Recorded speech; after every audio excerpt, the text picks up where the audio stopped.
హైదరాబాద్ లో కన్సల్టేషన్ మరియు 3,500 రూపాయల colour Doppler test Avis hospitals లో ఉచితంగా పొందండి.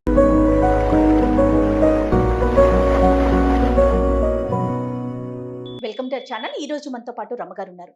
నమస్తే రమగారు. నమస్తే జయ. రమగారు, ముగ్గురమ్మల మూలపుటమ్మగా విజయవాడ కనకదుర్గమ్మకి పేరు. ఈ అమ్మని దర్శించుకోవటానికి ఒక్క తెలుగు ప్రజలే కాకుండా పక్కనున్న రాష్ట్రాల నుంచి కూడా వస్తూ ఉంటారు. అలానే మాలధారణ కూడా స్వీకరిస్తారు, భవానీ మాలలుగా. అమ్మవారి చరిత్ర ఒకసారి మాట్లాడుకుందాం రమగారు. తప్పకుండా జయ. అమ్మవారి పుట్టుక, ఆవిడకి అంత ప్రత్యేకమైన స్థానం రావటానికి గల కారణం. అయితే మనకి తెలుగు రాష్ట్రాల్లో శక్తిపీఠాలు ఉన్నాయి, కానీ శక్తిపీఠాలకి మించిన గొప్పతనం కనకదుర్గమ్మ వారికి ఉంది. సాధారణ మనకు ఉన్నాయి కదా, ఇప్పుడు ఆలంపూర్లో జోగులాంబ ఉంది, తర్వాత ఏమో మన పిఠాపురంలో పురుహూతికాదేవి ఉంది, తర్వాత మాణిక్యాంబని, శ్రీశైలంలో భ్రమరాంబికని, వీళ్ళందరినీ కంటే కూడా కనకదుర్గ విపరీతమైన ప్రాచుర్యంలోకి వచ్చింది. ఎందుకంటే ఇది ఈ దేవాలయం మనం ఏదైతే చెప్పుకుంటున్నామో ఇవాల్టిది కాదు, కృతయుగం నాడు అమ్మవారు వెలిసిన దేవాలయం. ఇప్పుడు మనం చూస్తున్న రూపంలో కాకుండా ఆమె సహజ స్వరూపంలో, అంటే దుర్గమ స్వరూపంతో ఇక్కడ వెలిసారట. ఇది కృతయుగంలో ఎప్పుడు చెప్పుకుంటాం, ఎప్పటి సంగతి అంటే ఇది మహిషాసుర మర్దిని కథ మనం వింటూ ఉంటాం. విజయదశమి నాడు అమ్మవారు మహిషాసుర మర్దినిగా అవతరించిందని. ఆ కాలంలో దుర్గమాసురుడు అనే ఒక రాక్షసుడిని వధించడానికి అమ్మవారు ఈ రూపాన్ని తీసుకున్నారు. ఆమె 18 చేతులతోటి అతన్ని వధించి తర్వాత మహిషాసుర మర్దనం కూడా చేసిన తర్వాత ఆ భయంకరమైనటువంటి రౌద్ర స్వరూపాన్ని దేవతలందరూ దర్శించారు. ఆ తర్వాత ఆమె వాళ్ళని సంతోషపెట్టడానికి రాజరాజేశ్వరిగా అవతరించిందట. అయితే దేవతలందరూ ఏం అడిగారంటే, ఈ ప్రత్యేకమైన రూపం ఉంది కదా, అది కూడా ఆ రూపాన్ని కూడా మేము ఎల్లప్పుడూ దర్శించేలాగా మాకు అనుగ్రహించమ్మా అని అడిగారట. అడిగితే ఆమె ఏమందంటే, ఇంత స్వరూపాన్ని, ఇలాంటి ఉగ్రతని తట్టుకోగలిగే వాళ్ళు ఎవరైనా ఉన్నారా భూలోకంలో? భూమి మీద అవతరిస్తే దేవతలు, మునులు, ఋషులతో పాటు మానవులు కూడా దర్శిస్తారని దేవతల ఉద్దేశం. ఇంత రూపాన్ని ఎవరైనా భరించగలరా, ఇంత ఉగ్ర స్వరూపాన్ని అని అడిగితే అప్పుడు ఏమన్నారట బ్రహ్మాది దేవతలు. అప్పట్లో ఇంద్రకీలుడనే ఒక గంధర్వుడు అమ్మవారిని కోసం తపస్సు చేశాడట. ఆయన ఏమడిగాడంటే, నా గర్భస్థవై ఉండు నువ్వు అని అడిగాట. తన గర్భంలో అమ్మవారిని ధరించాలన్న కోరిక. అప్పుడు ఆమె ఏమన్నారంటే, ఇతన్ని ఒప్పుకోలేదట.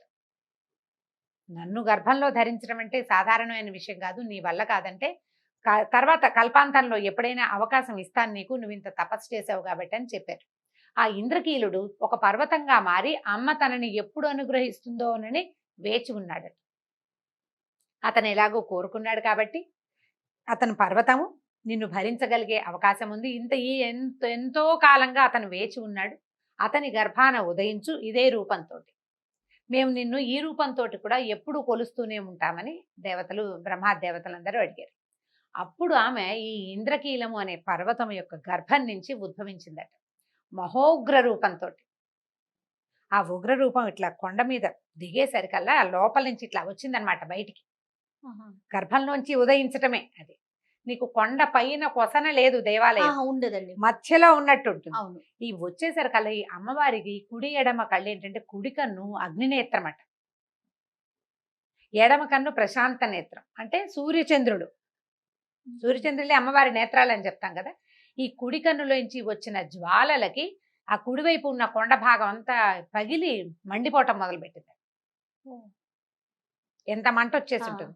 వచ్చేసరికల్లా అమ్మవారి దశ రూపాలలో ఒకటైన మంగళగౌరీదేవి ఆ క్షణంలోనే అక్కడికి ఉద్భవించి ఆ క్షణంలో ప్రత్యక్షమయ్యి ఆ మంటని ఆపి దాన్ని ఏం చేసినట్టు, ఆ శకలం ఏ కొండ ముక్క అయితే విరిగిందో దాన్ని తన పాదంతో అణిచి కొంచెం దూరంగా పెట్టారట. అదే మంగళగిరి అని చెప్పుకుంటాం. ఇప్పుడు మనం మంగళగిరి అని చెప్పుకునేది ఇంద్రకీలాద్రిలోని ఒక మొక్కేనని చెప్తారు.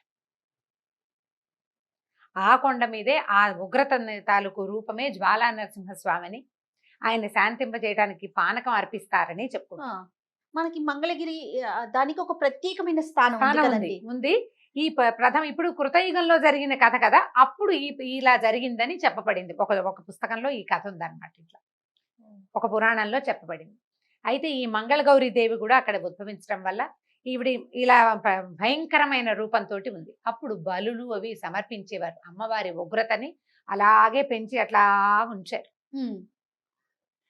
ఇది కృతయుగంలో జరిగింది. దేవతలు అందరూ పూజించేవారు. త్రేతాయుగంలో ఏం జరిగింది అనే దాని మీద మనకు పెద్దగా దాని మీద కథాంశాలు ఏం కనపడవు.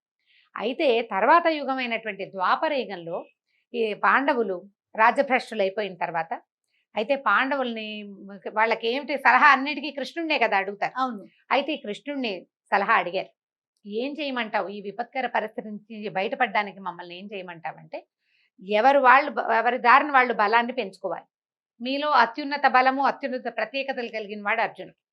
అర్జునుడు తపస్సు చేసి దివ్యాస్త్రాలని సాధించాలని కృష్ణుడు సెలవిచ్చాడు. ఆయన తపస్సు చేయటానికి అనువైన పర్వతంగా ఈ ఇంద్రకీలాద్రిని చెప్పారు. అర్జునుడు ఇక్కడికి వచ్చి ఇంద్రకీలాద్రి మీద ఎక్కడైతే మహోగ్ర రూపంతో అమ్మవారు కొలువై ఉందో ఆ పర్వతం మీదే తపస్సు చేశాడు. తపస్సు చేసేసరికల్లా అక్కడ తపస్సు ఈ విజయవాటిక అనే పేరు అందుకొచ్చిందనమాట. ఆయన అక్కడ తపస్సు చేయటం మొదలుపెట్టాడు. ఇతని తపస్సుకి మెచ్చిన పరమేశ్వరుడు ఈ అంబికా సమేతుడై అక్కడికి వచ్చాడు. వచ్చి ఏం చేశాడంటే ఈ అర్జునుడిని తన వైపు లాక్కోవటానికి, భగవంతునికి భక్తునికి ఉన్న దగ్గర సంబంధం ఏమిటి అనేది చూపించడానికి ఏం చేశారు, ఒక వరాహం రూపాన్ని వదిలిపెట్టారు. అర్జునుడు వరాహాన్ని చూశాడు, బాణం తీసి కొట్టబోయాడు. అదే సమయానికి ఒక కిరాతుల జంట అక్కడికి వచ్చింది. ఆ కిరాతుడు కూడా బాణం వేశాడట ఈ పంది మీద. మొదటి తగిలిన బాణం నాదంటే నాదని వీళ్ళిద్దరూ కొట్టుకున్నారు, కిరాతుడు అర్జునుడు. నేను వధించాను అంటాడు, ఈ బాణం నాది, మొదట నేను చూశానంటాడు కిరాతుడు. మొదట కొట్టిన బాణం నాదంటాడు అర్జునుడు. వీళ్ళిద్దరూ కలిసి యుద్ధం చేయబోయారు. కిరాతుడికి అర్జునుడికి కిరాతార్జునీయం అని కథ చెప్పుకుంటాం. అయితే అప్పుడు ఈ యుద్ధంలో అర్జునుడి ప్రతిభకి మెచ్చిన పరమేశ్వరుడు కిరాత స్వరూపంలో వచ్చి అతన్ని అనుగ్రహించడానికి వచ్చి పాశుపతాస్త్రాన్ని ఇచ్చాడట. పాశుపతాస్త్రం సంధించాడు అర్జునుడు అని భారతంలో చాలా చోట్ల కనపడుతుంది. ఆ అస్త్రాన్ని ఈ ఇంద్రకీలాద్రి మీదే అర్జునుడు సాధించాడు. అర్జునుడి విజయానికి చిహ్నంగానే ఆ ప్రాంతాన్ని విజయవాటిక అనడం మొదలుపెట్టారు. అమ్మవారు అక్కడ కొలువయ్యే ఉంది. ఆ సమయంలో అర్జునుడు కూడా ఒక శివలింగ ప్రతిష్ఠ చేశాడట అక్కడ. అయితే ఈ అమ్మవారు ప్రాదుర్భవించిన సమయంలో బ్రహ్మదేవుడు ఒక శివలింగాన్ని ప్రతిష్ఠించాడని, ఆ బ్రహ్మ ప్రతిష్ఠించిన శివలింగం తర్వాత కాలంలో కనపడలేదని చెప్తారు. తర్వాత కాలం ఇంకా అంటే ఇది కూడా వెళ్ళిపోయిన తర్వాత, ద్వాపర యుగం వెళ్ళిపోయి కలియుగం ప్రారంభమైన తర్వాత మాధవర్మ అని ఒక రాజుగారు ఆ ప్రాంతాన్ని పరిపాలించేవాడట. అప్పటికి అమ్మవారు ఎలా ఉంది మనకు తెలిసి, మహిషాసుర మర్దిని రూపంతోటే ఉంది. దుర్గా అనేవారు ఆమెని. ఎందుకంటే ఈ మహాదుర్గమమైన ఈ కొండలోంచి పుట్టినందువల్ల ఆమెను దుర్గగా పిలిచేవారు. మనము కనకదుర్గ అని చెప్పుకుంటాం. ఈ కనకదుర్గ పేరు ఎందుకు వచ్చిందో ఈ మాధవర్మ గారి కథ వల్ల చెప్పుకోవాలి. ఈ మాధవర్మ చాలా గొప్ప రాజట. ఆయన చాలా పూజలు నోముల తర్వాత ఒక కుమారుడు కలిగాడు. అయితే మహోద్భుతంగా ఈ అమ్మవారికి చాలా ఉత్సవాలు జరిపేవాళ్ళట వాళ్ళు. ఈ ఉగ్రస్వరూపంలో ఉన్న అమ్మవారికే చాలా ఉత్సవాలు జరిపేవారు. సాయంకాలం అయ్యేసరికల్లా అమ్మవారి సంచారానికి దిగేదట కొండ మీద. అందుకని సాయంత్రం అయ్యేసరికి చీకటి పడేసరికి ఎవ్వరూ బయటకు వచ్చేవాళ్ళు కాదు. ఆమె ఈ మహోగ్ర రూపంతో సంచారం చేస్తుందని, బలి కోరుతుందని అప్పుడు ఎవ్వరూ మానవ మాత్రుడు జంతు సంచారం కూడా ఉండేది కాదు.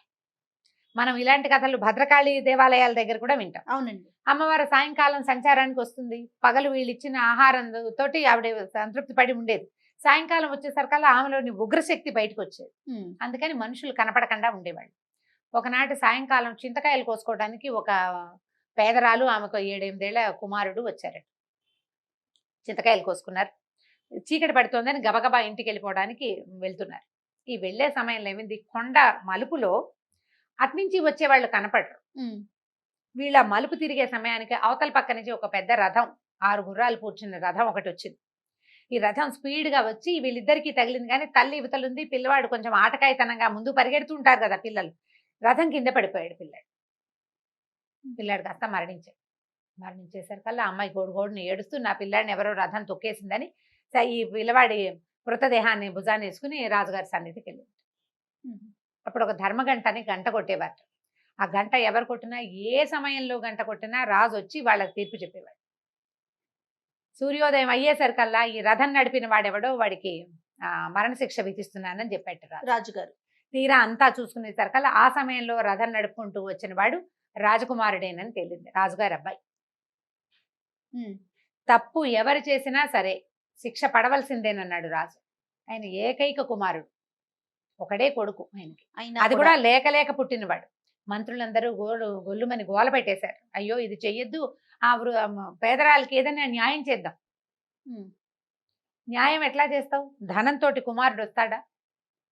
ఈ తప్పు చేసిన వాడికి శిక్ష పడవలసిందే. నా కుమారుడైనా నేనైనా సరే శిక్ష నుంచి తప్పించుకోవడానికి వీల్లేదని ఆయన తన కుమారుడికి మరణ శిక్ష విధించారు. ఆ. కుమారుడి తల వేసేశారట.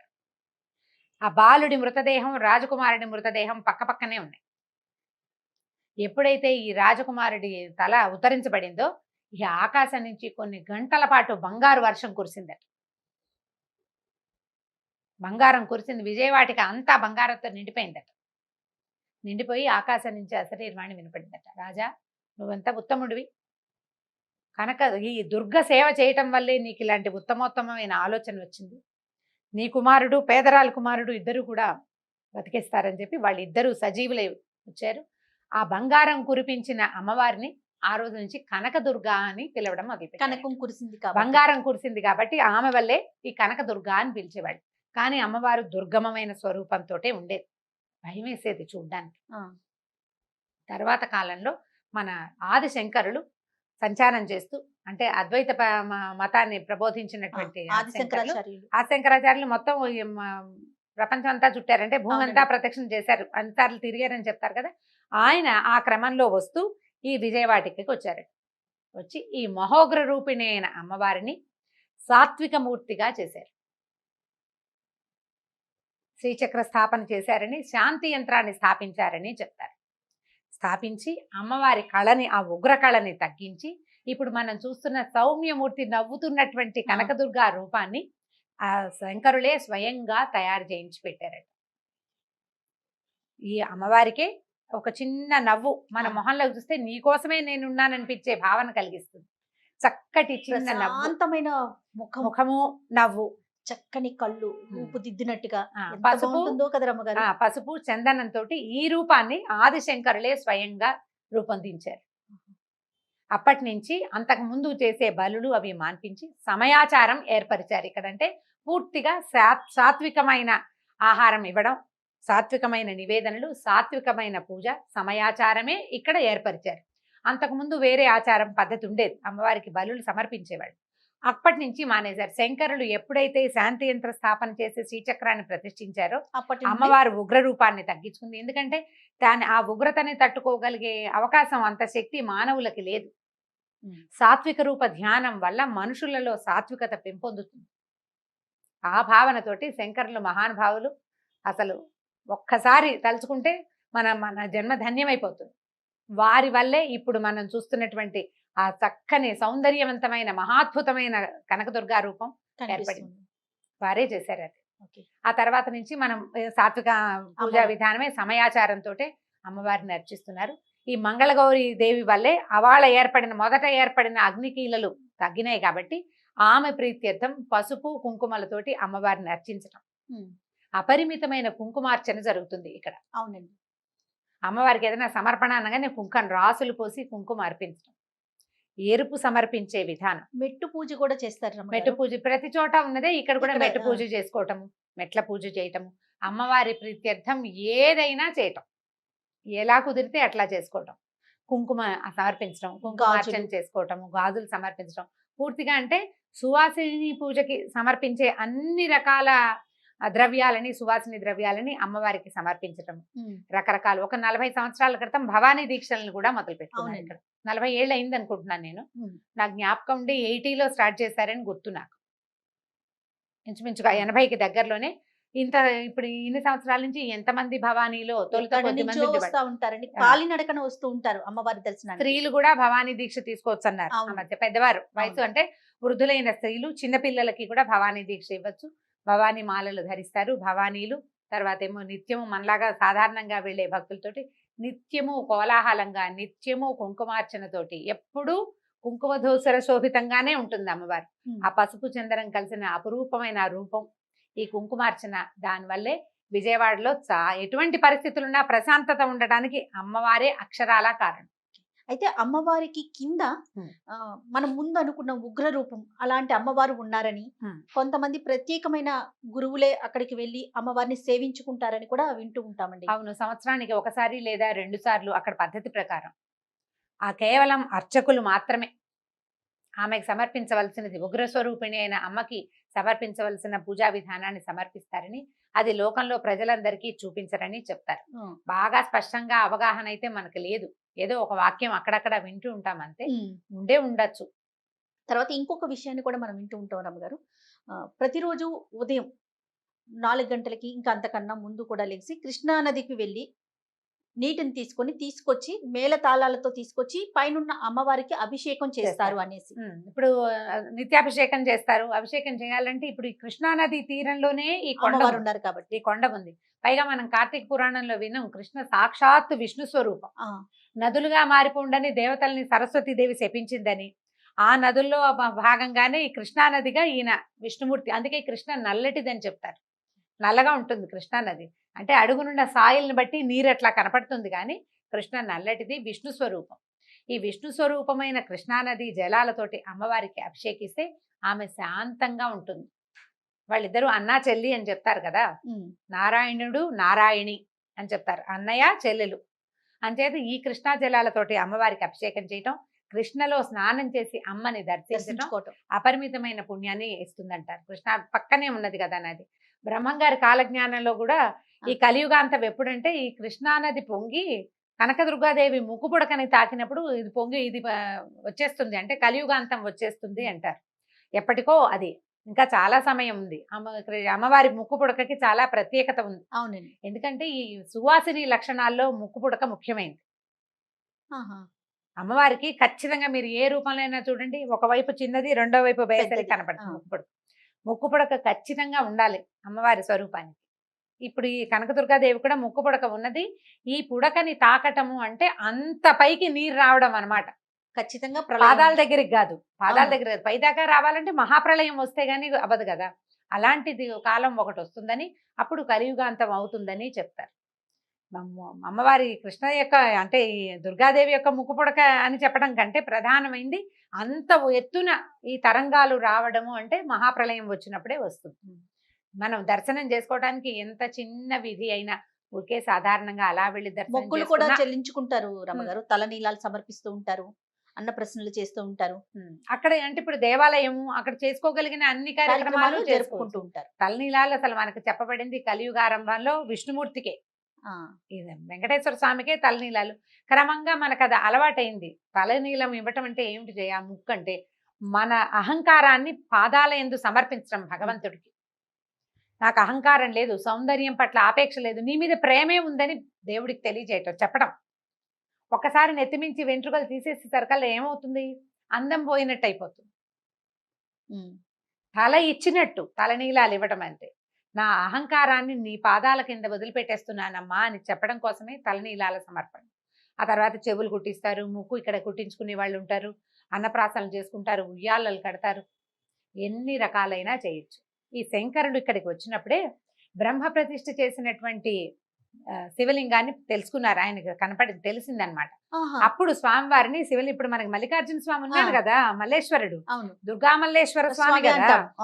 మల్లేశ్వరుడు ఎలా వచ్చాడంటే, ఈ శివలింగాన్ని శంకరుడు మళ్ళీ ప్రతిష్ఠ చేసి మల్లెలతోటి అర్చించారట తొలిసారిగా. అంచేత ఆయన్ని మల్లేశ్వర స్వామి అని చెప్తారు. అమ్మవారితో పాటే అయ్యవారు వచ్చారు అక్కడ. వీళ్ళిద్దరిని, అయ్యవారిని అమ్మవారిని ఇద్దరిని దర్శిస్తే విశేషమైన ఫలితం లభిస్తుంది. దుర్గామల్లేశ్వర స్వామి దేవస్థానం అనే చెప్పుకుంటాం దాన్ని. అవునండి కదా. అయితే ఈ అమ్మవారిని చూసి అట్నుంచి దిగొచ్చేయకుండా మనకి లైన్ కూడా అలా వెళ్ళి మల్లేశ్వర స్వామిని కూడా అయ్యవారిని కూడా చూసే బయటికి రావాలి. ఆ విధానమే అట్లా ఏర్పరిచారు. ఆమెను చూసి ఆయన చూడకపోతే ఆమెకు చాలా కోపం వస్తుందట. మరి చాలా వరకు ఆలయాల్లో అయ్యవారిని చూసాక అమ్మవారి దగ్గరికి వెళ్తాం కదరమ్మగారు. అవునవును. కానీ ఇక్కడ మాత్రం అమ్మవారిని చూసిన తర్వాత అయ్యవారి దగ్గర, ఆయన దగ్గర, ఎందుకంటే ముందు ఆవిడ వచ్చింది, తర్వాత ఆయన వచ్చారు కాబట్టి ఆ వరుసలోనే మనం ఇద్దరి దర్శనాలు చేసుకుని దిగి వస్తాము. ఇక్కడ మంగళగౌరి పూజా విధానం చేస్తారు, పసుపుతోటి కుంకుమతోటి అర్చనలు చేయబడతాయి, అఖండంగా గాజులు అవి సమర్పిస్తారు. పూర్తిగా సువాసిని అర్చనే మొత్తం అక్కడంతా. మనం దర్శించగలిగిన వాడికి కొంగు బంగారమే, ఏమైనా రకరకాల మొక్కులు మొక్కుకుంటాం.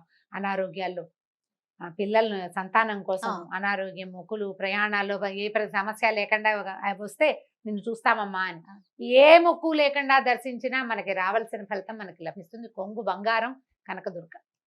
ఉగ్ర రూపం నుంచి చిరు మందహాసంతో చాలా శాంతి స్వరూపంగా కనిపిస్తూ అమ్మవారి భక్తులకి దర్శనమిస్తూ ఉంటారు. అవును. సో దర్శించనీయదగ్గ ప్రదేశాల్లో కనకదుర్గమ్మ చాలా ఆలయం మంది ఒకటి. బ్రేక్ దర్శనం కూడా చేసుకుంటారు. బ్రేక్ ప్రయాణం చేస్తారు. విజయవాడ దాకా వచ్చారనుకో, అక్కడి నుంచి బ్రేక్ జర్నీ వచ్చి దుర్గ గుడిని దర్శించి మనం అమ్మవారిని చూసి కనకదుర్గాదేవి ఆలయం సింపుల్ గా దుర్గ గుడి అనుకుంటాం అంటాం. ఆత్మీయంగా. ఆ, ఇది మనదని చెప్పుకునేందుకోసం అన్నమాట. దుర్గ గుడి అంటే ఎంత సింపుల్ గా ఉంది మా నిల్లు అది. అని చెప్పినంత ప్రేమగా చెప్పుకోగలిగే స్థానం అన్నమాట. మరీ ముఖ్యంగా అక్కడ జిల్లాలు ఆ పక్కన వారైతే మాత్రం మీరు అన్నట్లుగా దుర్గ గుడి అనే అనుకుంటాము. అవును. కొంచెం దూరం ఉన్న వాళ్ళు కనకదుర్గమ్మ ఆలయం, ఆ. విజయవాడ ఇంద్రకీలాద్రి అక్కడ అదే. దాకా వాళ్ళ వెళ్తారు. అమ్మగారు వీళ్ళమ్మగారు అని చెప్పినట్టుగా ఉం. మనమైతే మా అమ్మని చెప్పుకుంటాం అంతే కదా. కదా. ఈ మా అమ్మని చెప్పుకునేందుకు అవకాశం ఇచ్చినటువంటి బంగారు తల్లి కనకదుర్గమ్మకి నమస్కారం. నమస్తే. థ్యాంక్ యూ సో మచ్ రమ్మ గారు. నమస్తే. థ్యాంక్ యూ జయ. ఈ వీడియో కనుక మీకు నచ్చినట్లయితే లైక్ చేయండి, షేర్ చేయండి. మరిన్ని వీడియోస్ కోసం మా ఛానల్ ని సబ్స్క్రైబ్ చేసుకోండి.